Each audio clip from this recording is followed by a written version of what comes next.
Hey everyone, thanks so much for joining me on the second episode of the Slice of Entrepreneurship podcast. I'm your host, Jared Taylor. Joining me today is Paul Barnhurst, aka the FP&A Guy. Paul, how are you? I'm doing great. How are you doing today, Jared? I am fantastic. I made a comment to you when we were talking a little bit before. I think I need to go shave my beard because it's being put to shame. But other than that, I'm good. Just keep growing it. Before you know it, it'll be longer than mine. I did that during the pandemic. It didn't look like yours though. It was like I used to have curly hair too. It doesn't like grow down, it grows out. So with me. So but anyway, really excited to have you here today. Would love if you could tell us a little bit about your background to start off, and then we'll go into some interesting topics here today.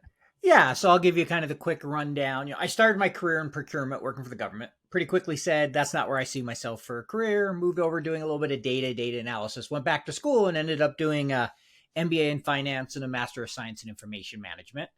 And then went to work for American Express. An opportunity came open in FP&A. And I'm like, hey, this sounds interesting. And mostly it was a promotion. I was like, all right, if I can get this, great. And I got the job, and I've been doing FP&A for the last 12 years. Worked for a few different companies. Worked for American Express, Solera, global B2B automotive SaaS company, and then worked for DigiCert, and then went out on my own about a year ago. And I do a few things. I do some content creation. I have a podcast, FP&A Today. I do consulting, and then I also do training. I do FP&A training, Excel training, data visualization. So that's kind of a little bit about me and my business. Thank you for sharing that. Yeah, I think depending on who listens, people either love or hate FP&A. And I remember in the early entrepreneur days putting together that model, right, where I've had to do it both ways, putting together a model where I have the right information. I know what the business is going to do, right? So I have more predictability, but then also having to put together a model, that brings you near tears because you don't have all the pieces, but you have to put all the pieces together. So would love to start off today's conversation with, tell us the importance of FP&A first, and then we'll go into some other stuff. Yeah. So, FP&A, right? Financial planning and analysis, and the importance of it becomes more important as businesses really start to grow and scale. Day one, that model's often built by the founder. Year two, you might need someone, full-time finance person, depending on, kind of how you're growing. But really, FP&A today, there's a couple things. There's the budgeting and forecasting that's important. But where it really becomes important is FP&A sits in an area where they're one of the few people that see the entire business. They work with all the different pieces, and so they can do a lot of analysis and really create value. You're helping with sales operations and digging in and understanding those numbers and helping the marketing team and all the different parts of the business. So I think as much as the budget and forecast is obviously a very important part, and it's important to plan, I think where a lot of the value is being seen today is in the analysis, right? There's so much data that we're all trying to figure out, how do I best leverage the data? And I think FP&A is in a unique position to really help with that and help with, standardizing metrics and a lot of those type of things that often everybody has a different opinion on. And talk us through, Paul, how I want to look at it from both from both angles, I guess you could say. How should companies be thinking about FP&A in the early days versus in the later stages? Yeah, so a lot of it depends on the complexity of the company and the industry. But as a general rule, let's take kind of the SaaS industry, a lot of technology. Often, what will happen is pre-seed, seed. You're not going to have a dedicated FP&A person. You might have a CFO, probably don't. Odds are you have a fractional CFO and you use a bookkeeping service. You may not even have the fractional CFO if the founder has any finance experience, but use a bookkeeping service. You're probably using QuickBooks or maybe Xero, very kind of basic accounting system. Then as you start to scale, you get to that Series A. All right, probably want a fractional CFO. Toward the end of Series A, Series B, that's usually when you have someone full-time finance. You might have one FP&A person. And you keep scaling, you get Series C, Series D, you're getting closer to that pre-IPO, you're going to have a whole team. So usually kind of the path goes, you start with the bookkeeping, Then you usually kind of have some kind of fractional CFOs doing controllership. They're doing FP&A. They're doing some accounting. You have a dedicated finance person. And then at some point, depending on the revenue, but I'd say most companies, think SaaS software, probably that 10 to 20 million, somewhere in there, they're hiring that first FP&A person, but often they're wearing more hats than just FP&A, right? They might be doing procurement, they might be doing a little bit of rev ops or sales ops or, a lot of different things. And where do these companies that you work with, or even the ones that you just have seen in the past, where do companies tend to get tripped up when it comes to putting together these models? Yeah, so I think, big challenge with the model first, is do you even have the data to do it? Often small companies do a really bad job of their accounting. They end up building up some accounting debt. So when they first bring in that fractional CFO or that FP&A person, like I had someone on my podcast, they're talking about how first thing they do, and it often takes them 6 months, is clean up the data because they have a mix of cash and accrual, and they're just not even able to build a reasonable forecast because they really don't understand any of the timing or the revenue because they've done a poor job of tracking their financials. So often that's one of the biggest areas they get tripped up on when someone comes in full time.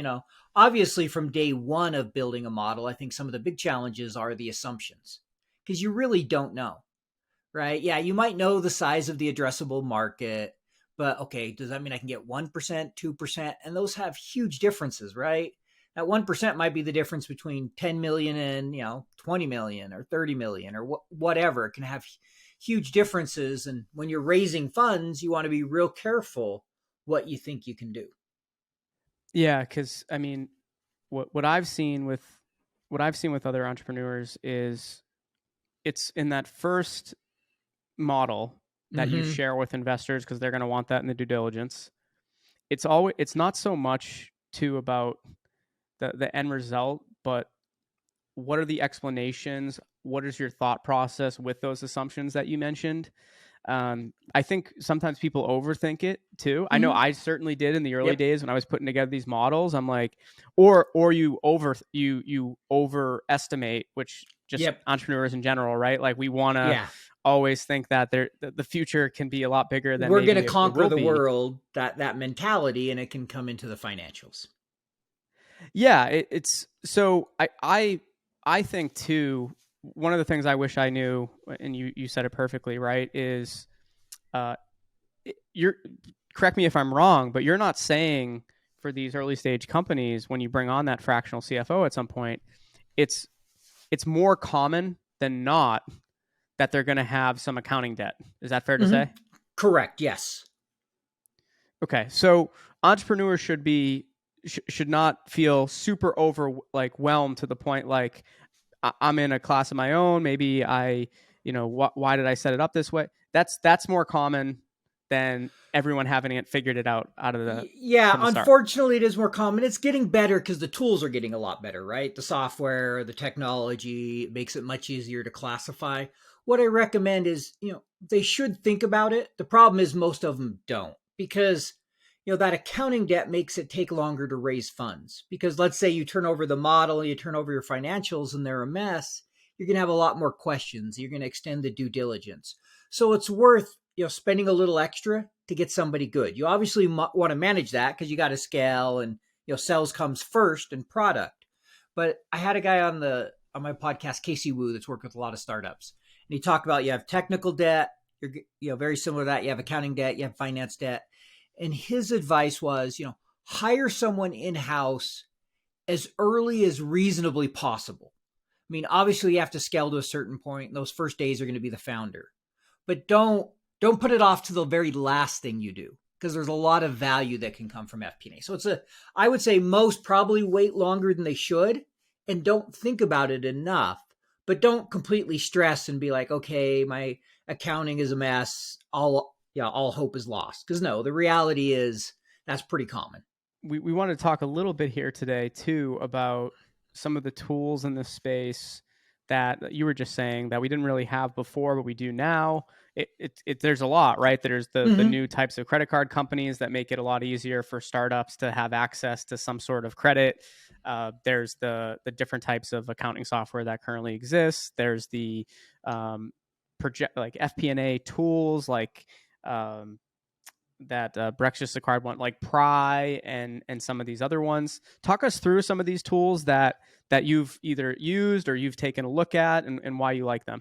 Yeah, so definitely there's a ton of opportunity in the planning, just forecasting and planning tools. If we just take that area for a second, it used to be, you look 20 years ago, you had to be a multinational company and you went on IBM, Oracle, or SAP as your planning tool.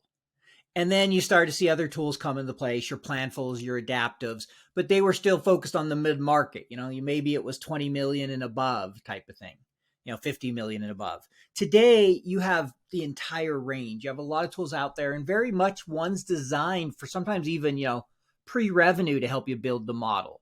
Barometrics has one called Flight Path that they have in their tool. Forecaster does one where they provide CFO services in addition to help building your model in the early days and helping you connect you with VCs. Ginny is another one that offers some bookkeeping services. Sturpey's one out there. There's a lot of them that are designed for those very early days. And then, as you scale, you might go to something else and eventually, beyond that. So people can always start with Excel, extremely flexible, inexpensive, or Google Sheets, but there are options. Equals even is a spreadsheet out there. There's some financial modeling tools that have a freemium model, such as Causal. Arithmetic is coming to the market. So just on the planning side, there's a ton of opportunity. On the accounting side, we're seeing more and more tools, And so I think it's important to look at it and decide, when is it a big enough pain point that spending whatever it might be, $100, $200 a month is worth it. And that's going to be different for each business when that pain point is. Yeah, I haven't used all of those, but I've used Pry quite a bit. Mm-hmm. Really, before they were acquired by Brex. But in my last company, we used them quite a bit, and it's just I think what some of them allow you to do is get out of your own way as an entrepreneur too. From that end, Yep. A little cleaner for me. Not that Excel usually is still an excellent choice, right, for what you can do with it. Yeah. But I really liked it for the hiring plan. So Mm-hmm. just already having that tab built out, right, Yep. where I can add in the promotions and everything like that. And then I haven't had the opportunity to use them. We got acquired right before we were probably going to use them, but like a Profit Well, like Yep. I like some of these softwares for the insights that they provide for you as well. Yeah, there's a lot of great ones out there. Profitwell was bought by, I think, Paddle. They're owned by Paddle now. There's Fact is another one that provides analytics and provides some free pieces to help with some of your financials. I think Zenny. There's just, I mean, more than I could mention. Right, we could spend the whole show just mentioning shows, but they can make it a lot easier. And some of them are geared toward just the founder, which is really nice, helping those early stage founders with modeling, like Pry. Right? Yeah, sure, you can go into Excel, but many founders shouldn't be modeling in Excel. It's just not a skill they have. And so let's find ways to make it easier for them. Yeah, and I think some of these softwares also make it easier for that first hire that does come in. Mm-hmm. Like if a lot more founders used maybe a tool instead of getting frustrated in an Excel because it's not their strong point, maybe it is a Pry or something, right? I think they could get a much more realistic looking model, and then that fractional CFO can come in and maybe understand a little more quickly what they were trying to do with it than them struggling potentially in Excel, or they could be an Excel whiz, right? Some Yeah. I found a lot of founders that are on the engineer side of things, whether they were well versed in Excel or not, right? They can usually put together a pretty nice model just because they're so analytical. Correct. No, completely agree. I mean, I've found engineers make some of the best FP&A people I've worked with because they have such solid analytical. They have usually very good Excel, really good math skills. So some of the best FP&A people I've worked with have almost all been from an engineering background. Yeah, and I think that on the engineering side, one of the things though that maybe is the one con is sometimes the model is almost I don't want to say too realistic in the early days, but you have to be a little more aggressive, I would say, when you're building out these models. Like explain it, and most investors when they see that model are not going to look at it and be like, "Oh yeah, they're 100% going to hit everything that they say here." It was like what you and I were talking about earlier, right? They Mhm. care more about the context of it, and did you think through exactly what these costs are going to be, how you're I when I look at a model, I care more about like what's the go to market look like, how do Yep. they think they're going to get in front of these people, because that tells me are they thinking realistically, or are they in a fantasy world? Yeah. It comes down to the assumptions in the early model. Don't over engineer it.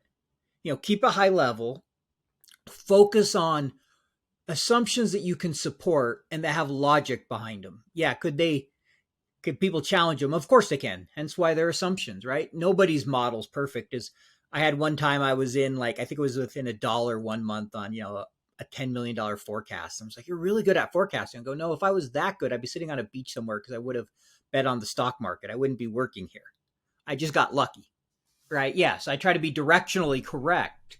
But beyond that, it's to help plan. It's not about being right and exactly hitting a number because you're not going to. Absolutely. Yeah. And Paul, as we wrap up here, what is really the tipping point in FP&A when it comes to scaling? So we talked a little bit about some software, and you earlier in the show you kind of mentioned there's a point where you need to bring in that fractional CFO. What else are we missing here? In terms of when is the bell start ringing that there's a couple things that need to be done? Yeah. So I mean, I think the first thing that you need to look at is you're going to hit a point where you need to start having purpose built tools, right? First one for most people is your accounting system. You need something to record your journal entries. For me, I'm still at the point where I can do it in Excel. I have so little in the way of invoicing and things, but or like a CRM. Like when do you bring that in? So I think the tipping point really you have to balance cost versus efficiency and pain, not so much size. Because if you have a really simple business, sometimes people can have $1 million business that they're running almost everything through Excel. And because they may only have a couple customers, it may work. But then you have someone else who has $1 million business that may be dealing with thousands of customers and they need, a pretty complicated tech stack. So the way I look at that tipping point is it's a little different for each business, but it really comes down to when is it becoming a pain point and distracting you from what's important, right? As a founder, dealing with the financials, yes, to a certain extent, because you need to help the assumptions and things. But if it's becoming a big part of your job, then you need to find a solution. Is that bringing in a tool? Is that bringing in a fractional CFO? Is that bringing in both? Kind of depends on your skill set and what the team thinks. But I think those are the questions to ask as you go along: is how painful is this becoming, and what would be the cost and the value I can get out of adding someone. So it's kind of that cost benefit analysis, which is always hard, right? They're a little squishy, but you need to be constantly thinking about that as you scale. And the earlier, generally, it's worth itself. Good FP&A will pay for itself. And I'll share one quick example. I had talk to Scott Stouffer, who's the CEO of Scale Matters. And he said the best companies he sees that are scaling have an FP&A team that's involved in the business. They're asking questions about go to market. He goes, those are almost always the best performing companies when you have FP&A really digging in and doing analysis. And that's what people need to realize. They'll pay for themselves because they'll do a lot of good work and bring in insights that you may not recognize otherwise. Super interesting. Yeah, it's. I want to thank you, Paul, for this is probably the most fun I've had talking about anything FP&A. Not to say it's boring or Well, anything, see, right? that's But that's my job, right? See, yeah, that's why you have it's the guys smiling, all smiles. exactly. Um, yeah, it's well, hopefully we can have you on again in the future, but really appreciate you spending some time with us here today.